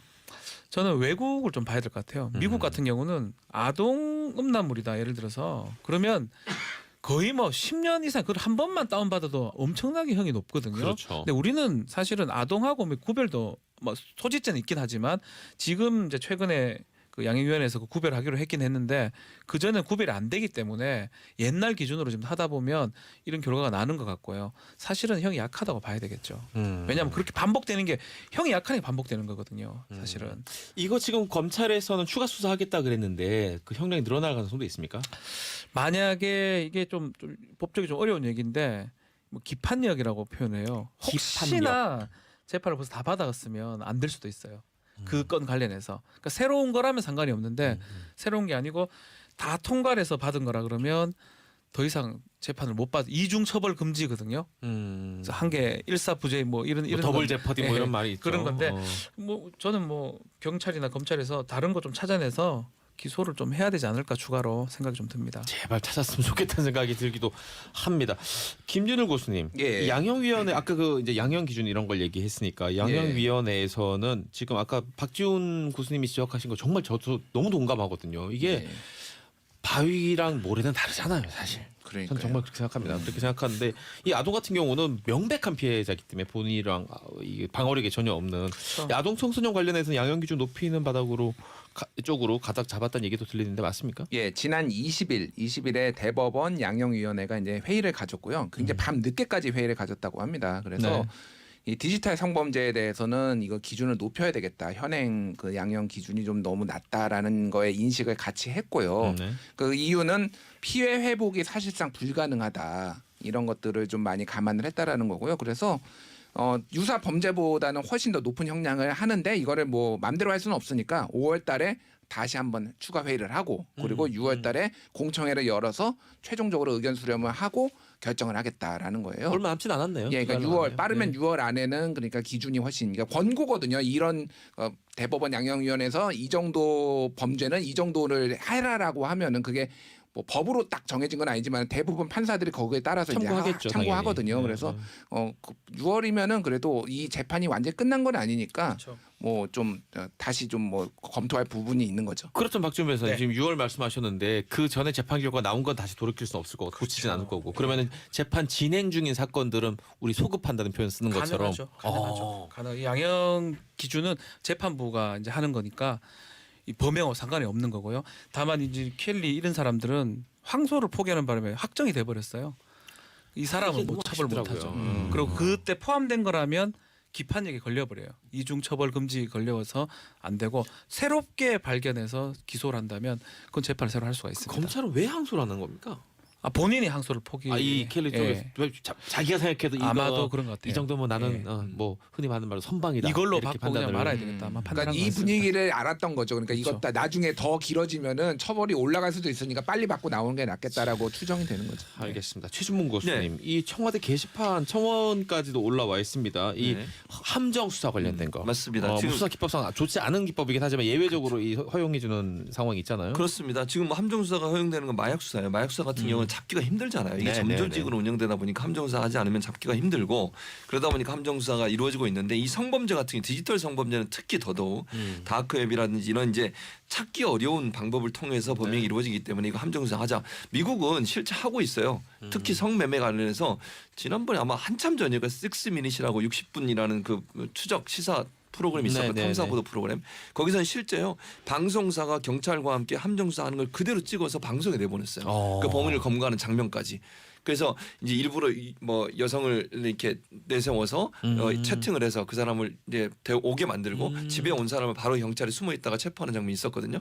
마찬가지 개념이에요. 이게 왜냐면 이게 그 디지털 성범죄 같은 경우에는 직접적으로 드러나는 게 너무너무 어려워요. 뭐 지금 박사방도 마찬가지예요. 엠번방 같은 경우도 아주 점조직으로 운영되고 3명의 중요한 사람 이후에는 누가 운영하고 있는지 잘 모르는 상황이에요. 그러니까 지시받고 움직이고 이러다 보니까 이걸 찾아내기 위해서는 함정수사가 필요하다고 국민청원을 올린 상태고 국민청원에서 많은 분들이 동의하고 있는 상황입니다. 지금. 법조인으로 봤을 때 어느 정도까지 가능할까요? 함정수사. 예. 그러니까 범위를 유발하는 정도는 좀 가능하지 않을까. 뭐 함정수사가 이게 막 논란이 많이 돼요. 근데 지금은 불법의 요지가 있거든요. 근데 그렇게 하지 않으면 자꾸 검거가 불가능하기 때문에 어느 정도는 좀 가능성을 둬야지만이 검거가 가능. 뭐 성매매, 마약, 그는 함정수사를 대부분 허용을 많이 하거든요. 이것도 좀 허용이 돼야 되지 않을까 생각이 좀 듭니다. 알겠습니다. 오늘 네 분 교수님 말씀은 여기까지 듣도록 하겠습니다. 고맙습니다. 감사합니다. 다음 주에 뵙도록 하고요. 이제 이게 정치쇼 4부로 이어집니다. 잠시만요.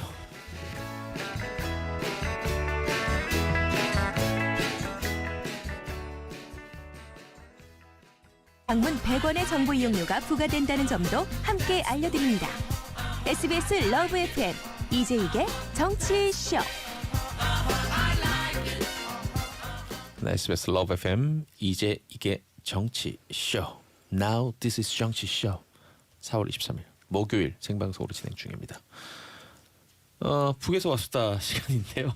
평화, 사랑, 추억이 넘치는 시간인데 평양에서 오신 간호사 출신 이수정 씨. 네, 안녕하십니까? 네, 뭐 그렇게 기득기득 웃으세요? 왜 웃는 거예요? 왜? 알겠습니다. 뭐 좋은 거죠. 울면은 왜 우는지 끝까지 물어봐야 돼요. 하지만 웃는 건 뭐 이유가 뭐가 있겠습니까? 좋으면 웃는 거죠, 그렇죠? 네. 맞아요. 함경북도 무산에서 온 아직은 대학생 윤지우 씨. 네, 안녕하세요. 윤지우입니다. 진짜 몇 달 안 남았네요. 네. 제가 보기에는 우리 프로그램에서 아마 학교 졸업할 것 같아요. 그렇죠? 이거 하면서. 왜 그렇게 생각하세요? 더 휴학할 생각이에요? 아니요. 제가 먼저 나갈 수도 있는 거. 에이, 내가 뭐 이렇게 보장해 줄 수는 없지만 뭐 예측이라는 게 있죠. 저도 어떻게 될지 몰라요. 저도 어떻게 될지 모른다고요. 알겠습니다. 샵 1035 50원 100원으로 문자 좀 많이 주십시오. 샵 1035. 자, 두 분은 어떤 생각을 하셨는지 궁금합니다. 김정은 위원장이 갑자기 휙 사라졌고 건강이 안 좋다, 위중하다. 이런 뉴스들이 외신 그리고 국내 언론에 많이 보도가 됐습니다. 수정 씨는 보면서 무슨 생각했습니까? 저는 요즘에 이 뉴스를 보고요. 뭔 생각했냐면 최근에 그 이제 김여정 부부장을 많이 내세우잖아요. 북한에서. 그때 제가 이런 생각을 했거든요. 혹시 김정은 위원장의 건강이 안 좋지 않나. 이런 생각도 해봤고 또 그다음에는 사실 이제 그 평양에는 그 이제 김일성 그 가게나 또는 당정연의 거위급 이런 사람들을 치료할 수 있는 병원들이 사실 많아요. 대표적인 것으로 봉화진료소하고 남산진료소가 있는데 이번에 의례적인 것이 뭐냐면 향산에 있는 진료소에서 이제 시술을 받았다고 하는데 봉화진료소가 있는데 왜 하필 향산 진료소일까라고 생각했었거든요. 근데 제가 또 이제 뭘 생각했나? 94년도에 이제 그 김일성이 사망했잖아요. 네. 근데 그때 김일성이 사망 당시 향산에 있는 특각에서 사망을 했었어요. 근데 그때 손도 한 번 못 써보고 대통령이 그렇게 쓰러진데도 불구하고 손 한 번 못 써보고 돌아가셨어요, 그분이. 그래서 그때 그 이제 충격이 있으니까 김정일이 그때부터 향산에 있는 진료소에 막강한 이제 돈을 투자했다고 합니다. 고급 의료 장비를 비롯해서 그래서 지금 김정일이 이제 김정은이 쓰러졌을 때 이제 거기서 이제 치료하지 않았나 이런 생각이 제가 또 북한에서 의료계 종사자 출신이 이렇게 얘기하니까 또 막 이름까지 나오잖아요. 뭐 봉화진료소, 향산진료소 이러니까 굉장히 신빙있게 들고 신뢰가죠. 앞에서 이 네 분이 나름 굉장히 정치평론, 이 사회경제평론 잘하시는 분들인데 얘기 들었던 것보다 훨씬 더 이쪽에 신뢰가 갑니다. 할아버지인 김일성 위원장이 이 죽었을 때 이 네. 맥없이 쓰러진 모습을 보고 거기다가 엄청 투자를 해가지고 그럼요. 아마 좋아졌을 것이고 예, 예. 그걸로 밀어보면 꽤나 위중한 상황일 수도 있다. 그렇게 보면. 생각해요.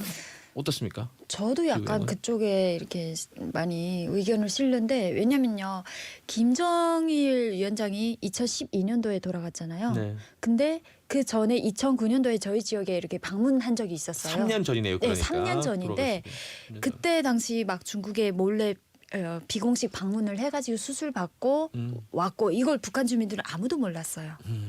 아무도 몰랐어요. 저는 그때 당시 탈북해서 중국 가다 보니까 중국에서 제가 알아두고 북한에 와서 이야기해줬어요. 친척들한테. 근데 아무도 몰랐던 거예요.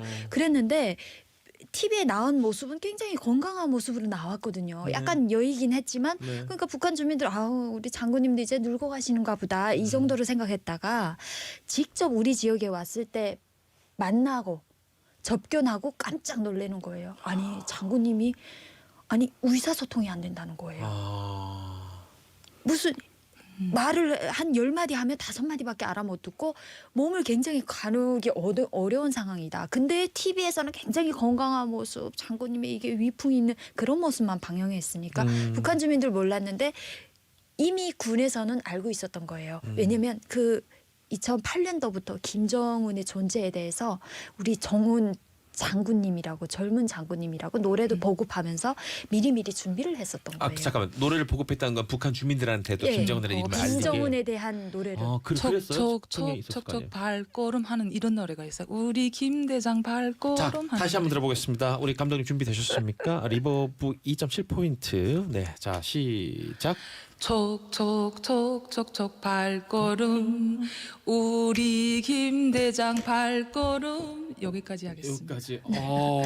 그게 거기서 는 김 대장은 김정은을 얘기하는 예, 거다. 그래서 사람들이 후계자가 곧 나오겠구나 하는 거를 다 생각했었어요. 그 다음에 2009년도에 당대표자 회의가 있었는데 안일세란 맨 첫 자리에 앉아 있더라고요. 뚱뚱한 사람이. 진짜 한마디로 뚱뚱한 사람이라고 해버리면 어떡합니까? 진짜 충격이었어요. 농구를 좋아하는 사람이 뭐 이렇게 얘기할 수도 뚱뚱한 있고 머리 헤어스타일이 특이한 사람이라고 할 수도 있는데 어쨌든 간에 근데 지금 수정 씨 논리로라면 갑자기 뜬금없이 이 공식 행사 때 뭐 이런 표현하기 좀 그렇습니다만 아주 날쌘 그 보좌진 역할 정도 하던 이 그 김여정 동지가 갑자기 이렇게 우리나라 지도자 문재인 대통령에 대해서 직격탄을 날리고 국제 정세에 대한 이런저런 훈수를 두고 이런 모습이 나오는 것도 그때랑 비슷하다. 척척 발걸음 김정은 비슷하죠. 네. 대장이 등장했을 때처럼 아마도 똘똘이 지금 김여정 동무가 등장한 것이 매우 패턴이 비슷하다. 노래가 나왔을지도 몰라요. 노래 우리 만들어 볼까요? 어떻습니까? 우리 김여정 동지를 뭐라고 이런 의견은 어떻습니까? 우리 저 지우 양이 듣기에는 어떤 지금 이 패턴이 비슷하다는 거 그 10년 전하고. 저도 그렇게 생각을 해요. 왜냐면요 이게 제일 그 이제 노동당에서 선전 부장을 했었거든요. 김여정이. 그러다가 올해에 제일 부부장까지 갔잖아요. 근데 조직부 제일 부부장은 엄청나게 파워가 셉니다. 제일 부장이 김정일이나 김정은이 후계자를 하기 전에 밟았던 절차가 제일 부장이었거든요. 그래서 약간 절차가 비슷해서 저도 깜짝 놀랐어요. 야 오늘 청취자분들이 뭐 난리 났네요. 김형우님께서 역시 현지인 피셜은 못 이기네요. 이 살다 온 분들 얘기 들으니까 진짜 최기현님도 와 실감나는 논평입니다. 그리고 양경선님께서는 우리 수정 씨 노래도 잘하시네요. 달달해요. So sweet라고. 감사합니다. 알겠습니다. 제가 오늘 제일 드리고 싶었던 질문, 요 다음 질문, 이번 질문입니다. 그동안 두 분 얘기랑 얘기하면서 느낀 게 아직 또 우리나라에서는 심지어 지금 우리나라에서는 역으로 이 남성들이 차별받고 있다. 오히려 여건이 너무 빠른 속도로 진전되다 보니까 기회가 우리에게 더 불공평하다 이렇게 말하는 젊은 남성들도 굉장히 많거든요. 그래서 남혐 여혐 대립도 되게 심각하잖아요. 근데 북한에는 전혀 그렇지 않다는 걸 두 분한테 들었는데 여전히 여권 신장은 전혀 없고 굉장히 남성 우월주의적이다. 그렇다면 이 모든 인민들이 신처럼 추앙해야 되는 그 최고 지도자 자리에 김여정이 백두혈통이긴 하지만 어쨌든 여자잖아요. 이게 올라갔을 때 주민들이 김정은이나 김일성이나 이렇게 보였던 그 충성심을 그대로 가질 수 있을까 이런 의문이 들거든요. 저도 그게 이제 북한 주민들 입장에서는 납득이 안 갈 수도 있을 것 같아요. 왜냐하면 이게 처음에 김정은이 굉장히 젊은 나이에 대통령이 됐잖아요. 네네네. 그리고 또 이제 공식적으로 밝혀지진 않았지만 루머로 막 이렇게 돈대우하면 김정일이 두 번째 와이프를 만나서 지금의 아들인 김정은을 낳았다. 왜 첫 번째 부인을 버렸냐 하니까 첫 번째 부인이 아들을 낳지 못했대요. 그러니까 후계자를 잊지 못하기 때문에 어쩔 수 없이 두 번째 부인을 맞아서 아들을 낳아서 예, 이렇게 해서 후계자 자리를 물러줬다 이렇게 했거든요. 그러니까 그냥 통상적으로 여자는 대통령이 안 되기 때문에 그러니까 어떻게 보면 후초를 만난 거잖아요. 그러니까 그러기 때문에 약간 여자가 그게 불과 되는 얼마 건가요? 전 일이다. 그렇죠. 예. 그리고 궁금한 게 있는데 그런 얘기들이 나왔을 때 아들을 못 낳아서 첫 번째 부인이 쫓겨나고 두 번째 부인을 맞이했다는 얘기를 들으면 북한 주민들은 아 그렇구나 하고 맙니까? 그렇죠. 그게 정당화된 거예요. 그 장군님의 정도예요? 부인인데 아니 후계자를 낳지 못하면 당연히 후계자를 낳으실 분을 찾아야지. 그러니까 장군님은 두 번 결혼해도 괜찮아 이렇게 된 거예요. 야 진짜 의식이 다르다. 우리나라 지금 상상도 할 수 없는 일이죠. 요즘 누가 아 나 저 첫 번째 부인 버리고 두 번째 부인 하나 새로 들였어. 무슨 일이야? 이러면 애를 남자를 못 낳아가지고 이러면 그냥 매장이죠 이거는. 그리고 이설주 말도 안 되는 얘기. 여사가 등장했잖아요. 그러니까 처음으로 북한에서 영부인을 이제 공식석상에서 소개를 했어요. 그러니까 북한 저희 할머니도 딱 보더니 야 이 여사가 아들을 낳았나 보다. 아들을 낳았기 때문에 공식 영부인으로 등장했다라고 생각을 했어요. 네. 그리고 그런 면으로 보면 수정 씨가 보기에도 그럼 김여정이 그렇게 힘을 정권을 행사하는 이 지금 김정은 정도의 자리를 유지하기는 쉽지 않을 것 같다. 근데 저는 그 김여정이가 그 자리에 올라와도 사람들이 이제 이해하는 게 뭐냐면 북한에는 백두 혈통하고 백두산 줄기라는 게 있어요. 다른 거예요, 백두산 줄기? 예, 그러니까 여기 앉아 있는 제가 지금 백두산 줄기입니다, 사실. 잠깐 다시 자자. 아니 뭐냐면 조금 쉽게 이제 제가 풀어드리면 백두 혈통은 김일성 가족을 백두 혈통이라고 하고 피가 섞인? 네, 백두산 줄기는 김일성과 함께 항일 전쟁에서 함께 싸운 그 이제 항일 투사들 또는 그 가족을 백두산 줄기라고 해요. 그럼 말하자면 수정 씨의 조상 할아버지나 이런 사람들 할아버지 중에 할머니가 항일 투사입니다. 저희. 예, 그래서 뭐 그 영화도 나와서 혹시 지우 씨 그 왕대산이라는 영화 아시죠? 네네 봤어요. 예, 거기 주인공 심철성이 바로 저희 할아버지거든요. 대단한 그런 가문에 분하고 제가 얘기를 나누고 있네요. 그러다 보니까 그 이제 권력의 자리 하면은 의뢰 백두 혈통이 그냥 하는 걸로 보거든요. 이제 북한 사람들이 이제 그 우식으로 보면은 그냥 권력의 자리는 그냥 김일성 가게가 그냥 들어앉는 거야. 야, 그냥 그렇게 생각하고 있는 완전 거예요. 특고치기겠네 백두산 줄기라고 예, 하면. 다른 의견도 없고 그냥 그렇게 생각하고 있어요 지금.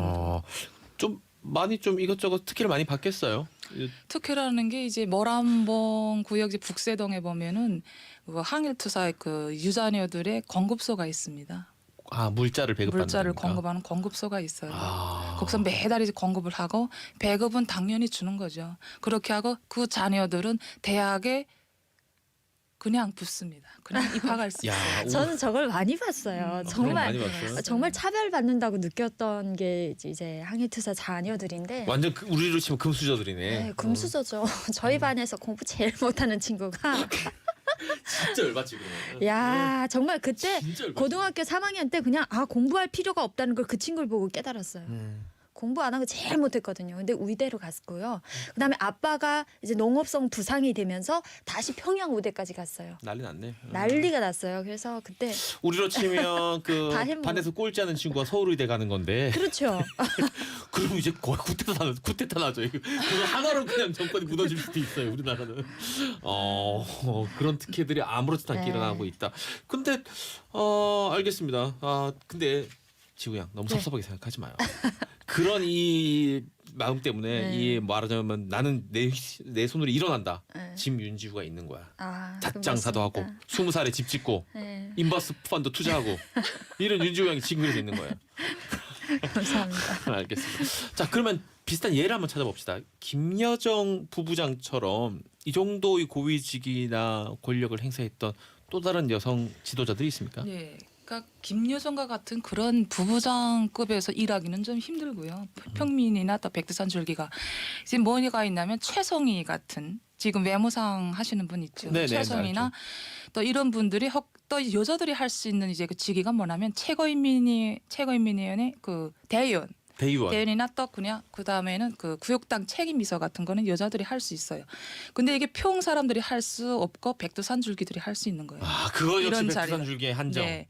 이 최선희 외모상 역시 아버지가 최영림 전 내각 총리 수양딸이라고 해요. 그러니까 이분은 머리도 별로 안 좋고 능력도 없는데 이 자리를 지금 차지하고 있다고 그런 여론이 지금 돌고 있더라고요. 자, 그러면은 그 이 뭐 능력이랑 상관없이 그 핏줄을 얽혀 있는 네. 김정은 현 위원장의 생모인 고용희 여사, 네. 또 리설주 여사 이런 분들 유명하지 않습니까? 이런 사람들의 영향력은 어느 정도입니까? 상징적인 존재인지 아니면 실제로 좀 어느 정도 권력이 있습니까? 이설주 여사 같은 경우에는 사실 권력이라기 보기는 어렵고요. 그냥 따라다니면서 그 이제 뭐 어떻게 보면은 그냥 영부인으로서 형식상 그런 자리를 차지할 뿐이지 권력이 있다고 보기는 좀 어려운 것 같아요.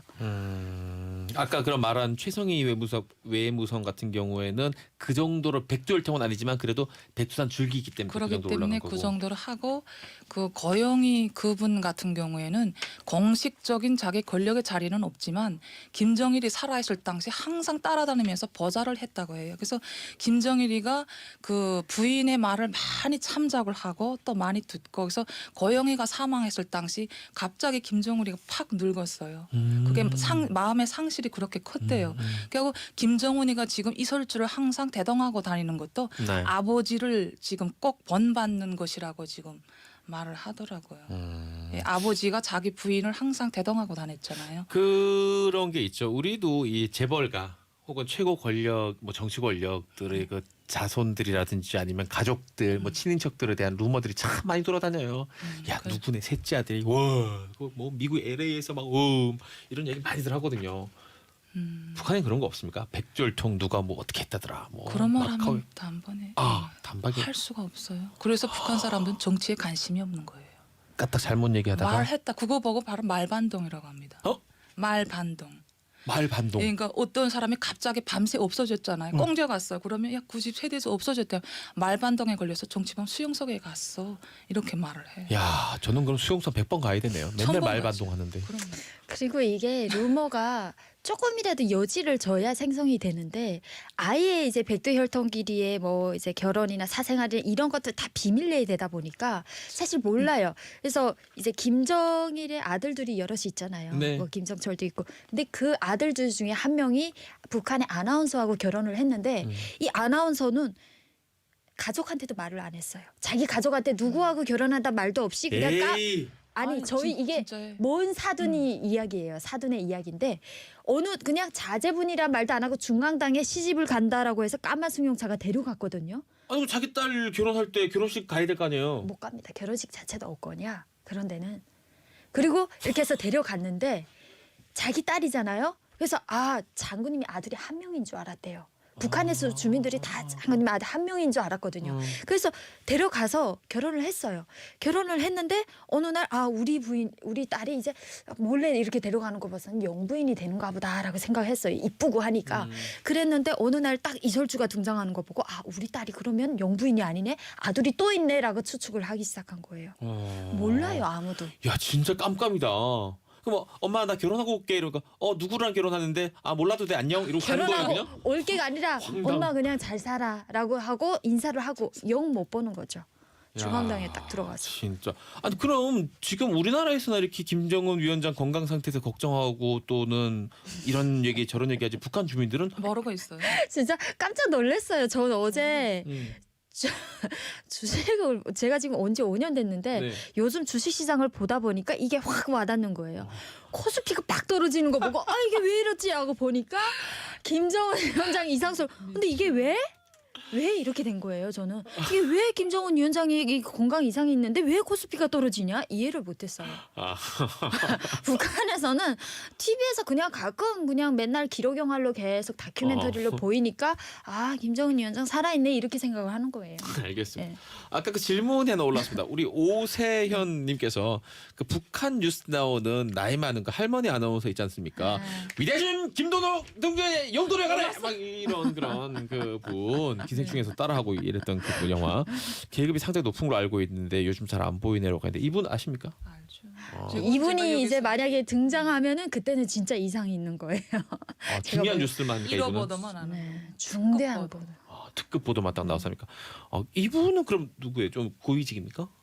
당정위원회 그냥 부부장급으로 번다고 해요. 그러니까 당정위원회 아파트에서 살고 있고 이분이. 야, 근데 정체를 모르는 사람들이 너무 많구나. 이제 방송사 사장이라고 보시면 돼요. 그거. 네, 사장이에요. 야, 오늘 반전이 반전이네요. 그분이 그냥 아나운서 직원이 아니라 네. 그 방송사 사장이다. 네, 사장. 1호 아나운서라고 이름이 딱 정해져 있기 때문에 그러면 그 다른 뭐 PD나 이런 사람들은 그 사람들 꼼짝도 못 하겠네요. 못하죠. 알겠습니다. 네. 그래요. 예전에 우리 그 얘기했던 몇몇 우리 그 고위직 중에 이름이 오르냈던 사람 중에 하나가 이 김정일의 동생 김경희. 이제 남편 장성택입니다. 기억나시죠? 그때 김경희와 장성택의 로맨스 이런 거 네. 북한에서 있지 않았습니까? 야, 장성택은 좀 특별한 케이스잖아요. 그리고 별로 부유한 집에서 태어나지 못했고, 근데 그래서요. 장성택이 이제 너무 그 김경희하고 너무 이제 사랑하던 나머지 CC잖아요. CC, 우리 CC. 사랑하던 나머지 김일성의 장성택을 저 이제 강원도에 있는 원산 경제대학에 이제 내려보냈어요. 네. 그러니까 김경희가 자기가 직접 차를 몰고 거기까지 내려갔대요. 정말 사랑했나 예, 보다. 그걸 보고 김정일이 안 되겠다. 아버지 둘이 결혼을 시킵시다 해서 결혼을 했다고 해요. 근데 결과적으로는 참 네, 비극적으로. 비극적으로 끝났네요. 그래서 그 뒤에 만들어진 북한을 배경으로 하는 우리 대한민국 영화들 중에서 요 장성택 비슷한 인물을 모델로 만들어 놓은 캐릭터들이 되게 많아요. 북한 최고 권력 몰래 좀 이렇게 외화를 빼돌리다가 뭐 다른 세력을 만들고 이런 캐릭터들이 굉장히 많습니다. 찾아보면은 장성택 이런 인물도 있었죠. 야, 지금 뭐 질문들 굉장히 재밌게 많이 올라오고 있는데 김형우님께서 역시 윤지우 양 항상 주식시장을 통해 해답을 얻으시는 이 시대의 현자. 아니 정말 정확하게 반영을 해요 기가 뉴스를. 막히죠. 주식 제일 빨라요. 깜짝 놀랐어요. 바로 그렇습니다. 자, 그렇다면 지금 이 장성택 같은 경우는 사실 예외적이라서 되게 유명한 거잖아요. 네. 보통은 백두혈통은 어떻게 결혼합니까? 백두혈통은 이미 그 다 대상자가 점 찍어져 있대요. 근데 이설주 같은 경우에는 갑자기 없어졌잖아요. 그러니까 갑자기 또 김정은하고 이제 뭘 한번 악단에 이제 나타날 때 같이 이제 그 배우 생활을 하던 여자들이 이설주를 툭툭 치면서 야, 설주야 너 그동안 어디 갔댔니? 이렇게 이제 말했다고 해요. 곧 모르고 부인이 된 줄도 모르고 동료도 어디 갔댔니? 모르고. 너무 반갑다 하니까 나중에 다 알게 될 거야. 이렇게 그냥 대답을 했다고 합니다. 근데 나는 지금 그 우리 그 수정 씨 목소리가 진짜 리설주 목소리처럼 들렸어요. 한 번만 더 해주면 나중에 다 알게 될 거야. 한 번 더. 나중에 다 알게 될 거야. 정말 실감나네요. 역시 청량고 목소리. 이 현지력이란.